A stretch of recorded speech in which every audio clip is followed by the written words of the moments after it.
নমস্কার বন্ধুরা, আজ আমি আপনাদের সামনে হাজির হয়েছি একটা ছোট্ট পিকনিকের ভিডিও নিয়ে। বাস এসে হাজির হয়েছে, আপনারা দেখতেই পাচ্ছেন। আর এই পিকনিকের উদ্যোক্তা হলো আমাদের ছোটোবেলাকার বন্ধু বাপন দে। বাস এসে দাঁড়িয়ে রয়েছে বাড়ির সামনে, আর আমরা সবাই রেডি হয়ে এক এক করে সবাই বাসে উঠে পড়লাম। অনেক দিন পরে এই পিকনিকটা করা হচ্ছে বলে আমাদের এত পরিমাণে বন্ধুবান্ধব হয়েছে যে আমরা সবাইকে নিতে পারিনি। আমাদের ইচ্ছে ছিল দুটো বাস করা, সেটা কিন্তু সম্ভব হয়ে ওঠেনি, তাই একই বাসে চলতে হলো সবাইকে। প্রধান উদ্যোক্তা আর আমরা চলেছি টাকি পিকনিক করতে। বাসটিকে বাইরে ভিতরে দুদিক থেকেই খুব সুন্দর করে বেলুন দিয়ে সাজানো হয়েছিল এবং সবাই উঠেও পড়লাম বাসে। আমি তো ভীষণই আপ্লুত, তার কারণ অনেক দিন পরে ছোটোবেলাকার সমস্ত বন্ধু বান্ধব সব একসাথে হয়ে পিকনিকে যাচ্ছি। এই পিকনিকের মজাটাই যেন একদম আলাদা। একটা মজার কথা একদম আপনাদের কাছে শেয়ার না করলেই নয়। আমরা যত মহিলা পার্সন ছিলাম বাসের মধ্যে, সবাইকে একটু করে গোলাপ আর একটি করে ক্যাডবেরিজ দিয়ে সম্বর্ধনা জানানো হয়েছিল। অনেক রাত পর্যন্ত এই গোলাপগুলো নিজেরাই কিন্তু রেডি করে নিয়েছিলাম। আর এই গোলাপটি হাতে পেয়ে আমার যা আনন্দ হচ্ছিল সে আর কি বলবো আপনাদেরকে। যাই হোক, মজা কিন্তু এখানেই শেষ না, আরও মজা আছে। চলুন আপনাদেরকে সমস্ত কিছু এক এক করে আমি শেয়ার করি। বলতে বলতে বাসের মধ্যেই কিন্তু আমাদের দিয়ে দেওয়া হয়েছিল সকালবেলার ব্রেকফাস্ট। আর এই ব্রেকফাস্ট সারার সাথে সাথেই একটি করে ক্ষীর কদম মিষ্টি সবার হাতে হাতে দিয়ে দেওয়া হয়েছিল এই ধরনের বাটিতে। আমরা যেহেতু বাড়ি থেকে 3 জন গিয়েছিলাম, তাই একই বাটির মধ্যে 3টে মিষ্টি একেবারেই নিয়ে নিলাম এবং আমার ছেলে তার থেকে একটি মিষ্টি তুলে নিয়ে খেয়েও নিল এবং সেটি এতই সুন্দর এবং টেস্টি। ছেলে তো মিষ্টিটি খেয়ে ভীষণই খুশি, কারণ মিষ্টিটা যেমন সুন্দর সেই রকমই টেস্টি ছিল। এবার চলুন আরেকটি মজার কথা বলি। কুপনের মধ্যে যেটা লেখা আছে যেটা তুলবে সেটা পাবে। শুধুমাত্র মহিলাদের জন্য তৈরি করা হয়েছিল কুপন সিস্টেমের লটারি। এই লটারির টিকিটগুলোর মধ্যে এক একটা জিনিসের নাম লেখা রয়েছে এবং এক একজন আমরা এটা ছিঁড়ে নিচ্ছিলাম। তার ভিতরে যেটা লেখা ছিল তাকে সেটাই প্রাইজ হিসাবে দেওয়া হচ্ছিল। প্রথমেই শুরু করা হয়েছিল মামিকে ফার্স্ট কুপনটিকে দিয়ে। সাবান দিয়েছে, সাবান দেখা দেখা এই লেখাটা দেখা, লেখাটা দেখা, এই যে মামাটাকে চুললেই সাবান দিয়ে চুলবে, কিছু করার নেই। সবাই এক এক করে এক একটি কুপন ছিঁড়ে নিচ্ছিল এবং তার থেকে যেটি লেখা বের হয়ে আসছিল তাকে সেটাই গিফট হিসাবে দেওয়া হচ্ছিল। দেখুন না কেমন মজার কথা, মামার মাথায় যেহেতু চুল নেই আর মামি পেয়েছে সাবান, সেই নিয়েও সবাই হাসাহাসি। সবাই আর কি করে বলছিল সাবান মেখে নাকি মামার মাথায় চুল গজাবে। আমাদের কুপন টানছে আমাদের সিনিয়র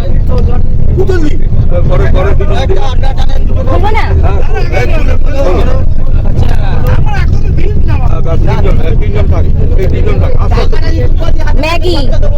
আমি কুপনে পেয়েছিলাম 2 প্যাক ম্যাগি। আমার তো ভীষণ আনন্দ, প্রাইজ পেলে কে না আনন্দিত হয় বলুন তো। বলতে বলতে আমরা টাকিতে পৌঁছে গেছি এবং এক এক করে সবাই বাস থেকে নেমেও পড়লাম। সাথে সাথে বাসের ভিতরে যে সমস্ত রান্নার জিনিসপত্র আমরা সঙ্গে করে নিয়ে গেছিলাম সেগুলোকেও এক এক করে বাস থেকে খুব সাবধানে নামিয়ে নেওয়া হয়েছিল। চলে আসলাম, আমরা একটি ক্লাব ভাড়া করেছিলাম ঠিক তার 2nd ফ্লোর। আসতে না আসতেই কিন্তু চা একদম রেডি, সবাইকে চা দিয়ে দেওয়া হলো। আর চা খেতে খেতে ইছামতি নদী আর বাংলাদেশ ওই পাশে, সেটা দেখতে ভীষণই ভালো লাগছিল। আমরা যেখানে উঠেছিলাম ঠিক টাকি রাজবাড়ি ঘাটের একদম সামনে। ওদিকে কিন্তু ম্যারিনেট করা রেডি পকোড়া ভাজার জন্য, আর বাকি সমস্ত দাদা ভাইয়েরা মিলে সমস্ত রান্নার জোগাড় করছিলেন। এদিকে বলতে বলতে ডাল সিদ্ধ করে অলরেডি রাখা হয়ে গেছে, আর রাত্রিবেলা রাত জেগে সমস্ত রকমের মশলা পেস্ট করে রাখা হয়েছিল। ওদিকে চাটনি বসে গেছে, আর এইদিকে অলরেডি পকোড়া ভাজা শুরু। যত তাড়াতাড়ি কাজ আগিয়ে নেওয়া যায়। এইদিকে মাছে নুন হলুদ মাখানো অলরেডি পাবদা মাছ ভাজা হয়েও গেল, আর তারই সাথে সাথে গ্রিন চাটনি দিয়ে পকোড়া সার্ভ করা শুরু হয়ে গেল। সবাই যে যত পকোড়া খেতে পারে। পকোড়া খেয়ে নিয়ে আমরা টোটো বুক করে চলে গেলাম সাইট সিন করতে। ইছামতি নদীর ধার থেকে টোটো ছুটে চলেছে, একদিকে নদী আর একদিকে পাড় বেয়ে আমরা চলেছি। কত সুন্দর লাগছিল। চলে এসেছি আমাদের প্রথম স্পট দুর্গা মঞ্চ দেখতে, রাজবাড়ির। এই মঞ্চের মধ্যেই হয় কিন্তু দুর্গা পূজা, লক্ষ্মী পূজা, কালী পূজা, সরস্বতী পূজা, সমস্ত পূজা। এরই ভিতরে রয়েছে প্রতিমার কাঠাম এবং সুন্দর একটি বেদি, যে বেদির ওপরেই সমস্ত রকমের পূজা করা হয়। আর এখানেই হয়েছিল গয়নার বাক্স নামক সিনেমাটির শুটিং। এই যে এখানে সে গয়নার বাক্স ফিল্ম হয়েছিল। আর এই যে বেলগাছ, তুলসী মঞ্চ, একদিকে নদী অন্যদিকে সবজি ক্ষেত, অসাধারণ অসাধারণ দৃশ্য। এখন টিকিট কাটা হচ্ছে, আমরা যাব মিনি সুন্দরবন দেখতে। চলুন, টিকিট কাটা হয়ে গেছে, এবার ভেতরে প্রবেশ করি। জঙ্গলের বুক চিরে কংক্রিটের সরু ব্রিজ, আর সেই ব্রিজ দিয়ে আমরা দুই পাশের গাছপালা দেখতে দেখতে সামনে আগিয়ে চলেছি। দারুণ রোমাঞ্চকর দৃশ্য। আর এই যে এগুলো দেখতে পাচ্ছেন, এগুলি হলো গোল গাছ। এই গাছে কিন্তু এখনও ফল ধরে আছে। চলুন, চলে এসেছি নদীর পাড়ে, আর ওই পাশটায় দেখা যাচ্ছে বাংলাদেশ। এক ভদ্রলোক এখানে লেবু জল বিক্রি করছেন, তার থেকে 10 টাকা করে সেই লেবু জল যদি খাওয়া হয়, সে দূরবীন দিচ্ছে ফ্রিতে, যাতে বাংলাদেশকে আমরা আরও কাছের থেকে দেখতে পাই। তো যাই হোক, 10 টাকাটা বড় কথা না, তবে একটা সুন্দর জিনিস দূর থেকে কাছে দেখতে পাওয়া, সেটাই হলো বড় কথা।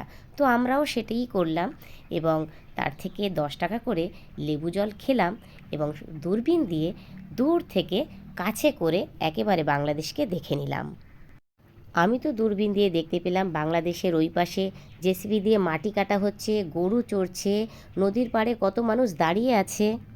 সমস্ত কিছু যখন দেখে ফিরছি, তখন স্থানীয় মানুষেরা দেখলাম এখানে গামছা, গুড়, ফল, কুল, বেলমাখা, মশারি, লুঙ্গি অনেক কিছু বিক্রি করছেন। বলতে বলতে চলে আসলাম 250 বছরেরও পুরনো জোড়া শিব মন্দির দেখতে। মন্দিরের সামনে বিশাল বড় পুকুর, আর এই দেখুন, গেট বন্ধ হয়ে গিয়েছিল, তবু আমি চেষ্টা করলাম আপনাদেরকে বাবা মহাদেবকে একটু দর্শন করিয়ে দেওয়ার জন্য। ভিতরে ঠাকুরের কত সুন্দর গয়না পরা রয়েছে সোনার রূপার। এবার চলে আসলাম টাকি পূবের রাজবাড়ি। এখানেও কিন্তু অসাধারণ দুর্গাপূজা হয়। যেহেতু এটি ট্যুরিস্টদের একটি দর্শনীয় জায়গা, তাই তারা এত সুন্দর করে জায়গাটিকে সাজিয়ে রেখেছে যে দেখেই ভালো লাগবে সবার। চলুন, এবার রাজবাড়ির শান বাঁধানো ঘাটে একটু নামা যাক। পুকুরের চারপাশ দিয়ে অসাধারণ গাছপালা লাগানো, আর জল একদম যেন টলটল করছে, তাই আমিও একটু সুন্দর করে হাত পা ধুয়ে নিলাম এই জলে। অনেকে এখানে ফটো তুলল, অনেক স্টিল ফটো, ভিডিও, খুব সুন্দর লাগে এখানে ফটো তুলতে। আর রাজবাড়ির ভিতরকার পরিবেশটাও কিন্তু ভীষণ ভালো, একদম পতাকা দিয়ে গাছ দিয়ে খুব সুন্দর করে সাজানো। এখানে অনেক ট্যুরিস্ট আসেন পিকনিক করার জন্য। চলুন, এবার রাজবাড়ির দুর্গা প্রতিমা আপনাদেরকে একবার দেখিয়ে দিই। কি অসাধারণ প্রতিমা! আর এত বড় ঠাকুর দালান, ভীষণ ভীষণ বড়, অনেক বড় করে এখানে দুর্গাপূজার অনুষ্ঠান হয়। প্রত্যেকবার নতুন করে রং করা হয়। এবার চলুন দেখিয়ে দিই আলপনা। এখানে যে পূজাতে এত সুন্দর করে আলপনা করা হয়, সেটি এখনও বর্তমানে আছে। চলুন এবার বহু প্রাচীন এবং জাগ্রত মা কালীর দর্শন করিয়ে দিই। এখানে মা এতই জাগ্রত, যে যা মনস্কামনা করেন সেটি পূর্ণ হয়। আরেকবার বল। 40 ভরির উপরে সোনা আছে, শুধু দানে মায়ের সব দান করে, মানে সব ভক্তরা এসে দান করে যায়। যা যা আচ্ছা, মানে মনোবাসনা পূর্ণ হয়। আচ্ছা, তার মানে জাগ্রত ঠাকুর, সেটা বলো। সাইট সিন সেরে ফিরে আসার সাথে সাথেই দেখলাম রান্না কমপ্লিট। এদিকে ডাল হয়ে গেছে, এদিকে আলু ভাজা হয়ে গেল, তারই সাথে সাথে রেডি হয়ে গেছে স্যালাড কাটা, লেবু, লঙ্কা, শসা, পেঁয়াজ সব। চলুন এবার দেখাই, পাবদা মাছ রেডি হয়ে গেছে, পোস্ত পাবদা। মাছগুলো যেন ভেঙে না যায়, তাই এক এক করে আলাদা করা হচ্ছে। এদিকে হয়ে গেছে মাটন কষা, তবে একটু গ্রেভি রাখা হয়েছে, কেননা যেহেতু অনেক মানুষ, সবার পাতে দিতে গেলে একদম শুকনো হবে। এদিকে রেডি হয়ে গেছে গরম গরম ভাত। আর তারই সাথে রয়েছে কাতলা কালিয়া। চলুন এবার খেতে বসি সবাই। যেহেতু সবাই পরিচিত, যে যার মতন এক একটা টেবিলে 6 জন হিসেব করে আমরা বসে পড়লাম খেতে। পাতে পড়ে গেছে গরম গরম ভাত, স্যালাড, লেবু, লঙ্কা, লবণ। অন্যদিকে জল, টিস্যু পেপার, এদিকে খাবার সার্ভ করা শুরু হয়ে গেল। ডাল, আলু ভাজা অলরেডি পাতে পড়ে গেছে এবং আমরা সবাই খেতে শুরু করে দিয়েছি। একসাথে যেহেতু সবার খেতে বসা সম্ভব নয়, 2-1টি ব্যাচে বসতে হবে, তাই তাড়াহুড়ো করে খাওয়া সবাই শুরু করে দিলাম। এবার পাতে পড়ে গেল সবার কাতলা কালিয়া।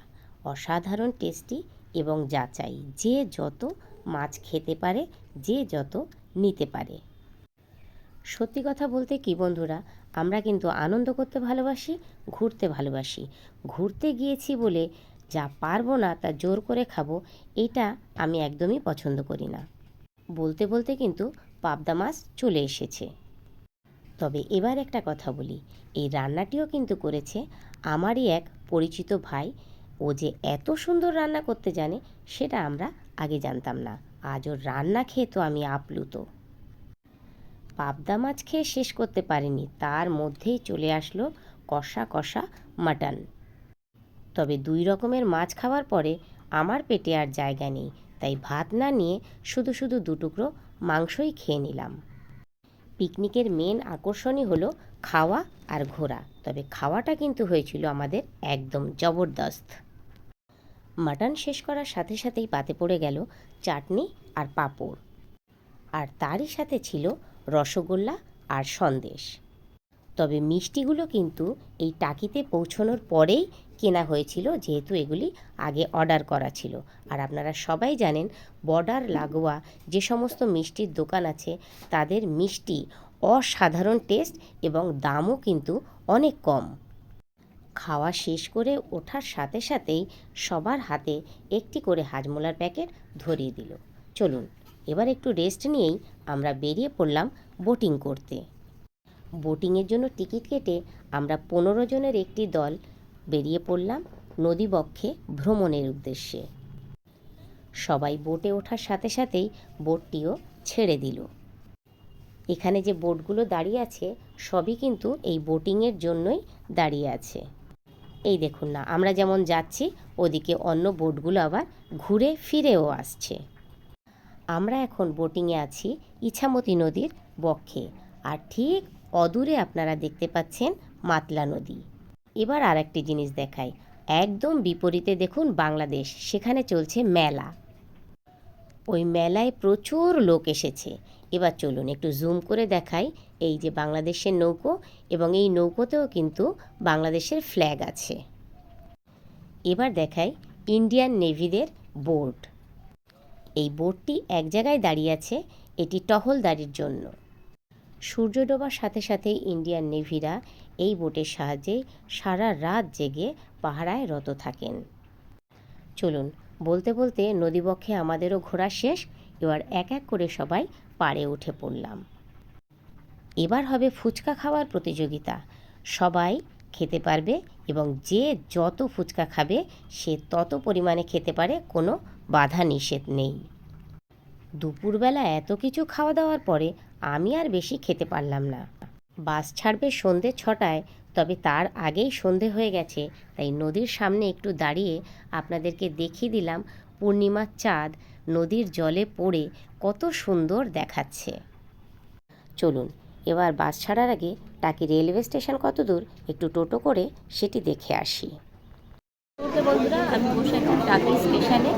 এতক্ষণ সমস্ত কিছু ঘোরাঘুরি করে নিলাম। এবার দেখতে এসেছি আমাদের যে স্পটটা সেখান থেকে স্টেশন কতটা দূর। আর এবার পর যখন আসবো তখন ট্রেনে করে আসবো, সেই কারণে স্টেশনটা একটু ঘুরে দেখলাম। তো এই পর্যন্ত ভিডিওটা আপনাদের কেমন লাগলো অবশ্যই কমেন্ট করে জানাবেন, আর ভালো লাগলে লাইক দিয়ে সাবস্ক্রাইব করে আমার পাশে থাকবেন। সবাই ভালো থাকবেন, সুস্থ থাকবেন। আজকের মতো এই পর্যন্ত, আবার দেখা হবে অন্য কোনো ভিডিওতে অন্য কোনো। সবাই ভালো থাকবেন, টাটা।